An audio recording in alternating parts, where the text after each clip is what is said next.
Seems like a cute game.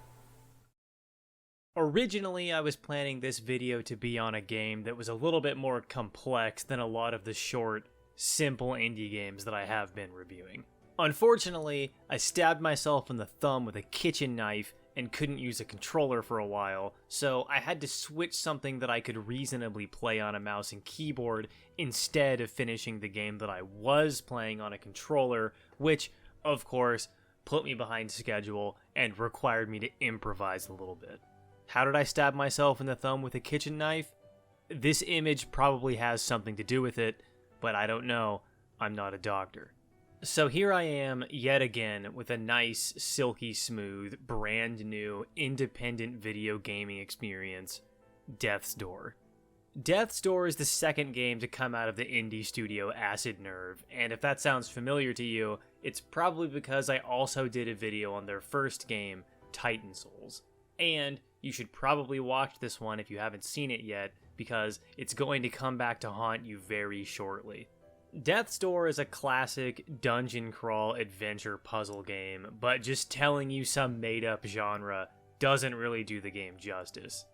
First, this is probably one of the most well-polished and clearly finished games I can remember playing in recent years, especially out of an indie studio. The sheer level of detail in the game's world and the little secondary animations like this little eye squint on a charge attack all add up to quickly put this game on track to reach Nintendo levels of shine. It's also nice to play a game that actually understands colors and lighting for once. Look at this forest. Isn't that nice? Games are allowed to do this. Not a lot of people realize that. The general art style also adds a lot to this game's low friction feel. The locked camera angle combined with the game's relatively low poly softened environments give everything a very satisfying quality of almost gliding through the almost hand-drawn looking game. Level design in particular is pretty off the wall in terms of quality as well. Every area in the game is just as detailed and full of secrets as the last one, and there is never a dip in quality or a time where a certain dungeon is just the most annoying thing. Like this one, or this one.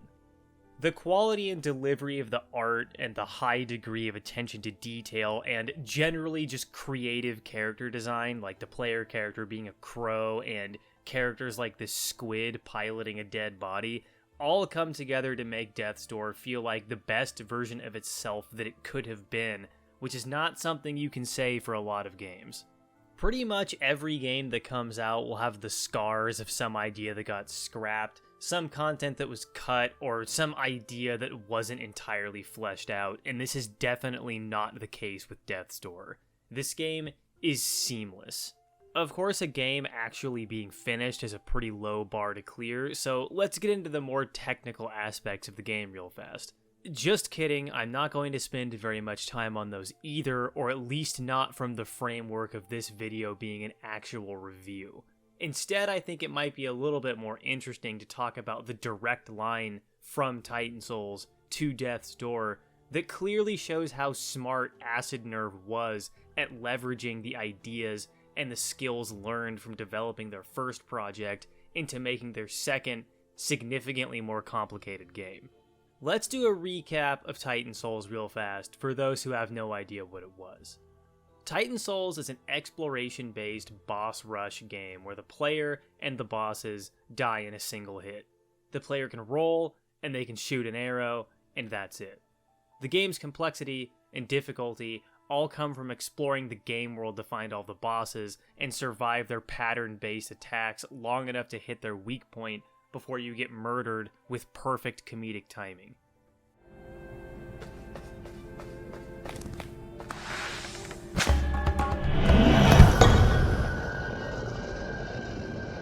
In Death's Door, we can see the skeleton of Titan Souls all over the place. The top-down camera angle is similar, the ranged attack works exactly the same, the combat roll is back, all of the bosses are heavily pattern-based, and there is an emphasis on making the player explore and figure out where they have to go next on their own. But Death's Door takes this skeleton and builds on it significantly.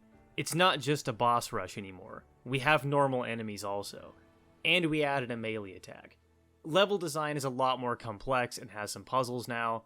Bosses are designed in much the same way as Titan Souls, but now they have an actual damage system instead of getting one shot, and now the player has a couple of resources like health and mana they need to worry about.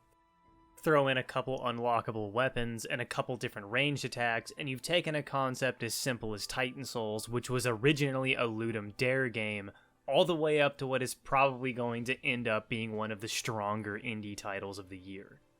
A lot of game developers out there probably would have tried to do a direct sequel to Titan Souls, or some might have decided to develop something that went in a completely different direction and basically started over from scratch, but Acid Nerve took the foundation they had and built on it in a very intelligent and efficient way, which is probably why this game is so flawless in terms of its technical execution. This reminds me a lot of another legendary indie developer, Supergiant. If you play all of Supergiant's games in order, starting with Bastion and ending with Hades, you can kind of see how each game takes parts of the last game and keeps iterating on the style of game Supergiant wants to be known for. Acid Nerve seems to be moving in a similar direction, and if that's the case, I can't wait to see what their third release is, and I'm very much looking forward to Acid Nerve's unique flavor of game. Death's Door is an extremely well-made game, and the ridiculous amount of praise it's getting in video game press is pretty warranted. Is it the best indie game of the year? I don't know, dude, the year isn't even over yet. Stop using people like me to form all of your opinions for you. There's more to life than this. Log off the internet and be free. If you want to see more videos like this one, consider subscribing. A like and a comment are also very helpful. And if you want even more ways to support the channel, you can always join the Patreon for as little as $2 a month. Or, down in the description, you can find a link to my Twitch channel, where I stream every Thursday, and a link to the Discord community. Thank you for watching, and I'll see you in the next video. Alright, this is going to be the last short video that I do for a while. I'm getting kind of burnt out on these smaller indie games, and I want to get back into going over some more complex and lengthier RPGs or something. I would say that probably expect a longer turnaround on the next couple of videos, because I'm trying to get back into making something that's a little bit higher quality. And thanks again to the patrons, of course. I will kind of tease that I am in the process of working out some kind of Patreon exclusive content for you guys. I'm not going to say what it is, because I don't know how or if it's going to turn out, but I'll definitely be sure to keep you in the loop. Thanks for watching and for funding my videos, and I'll see you in the next one.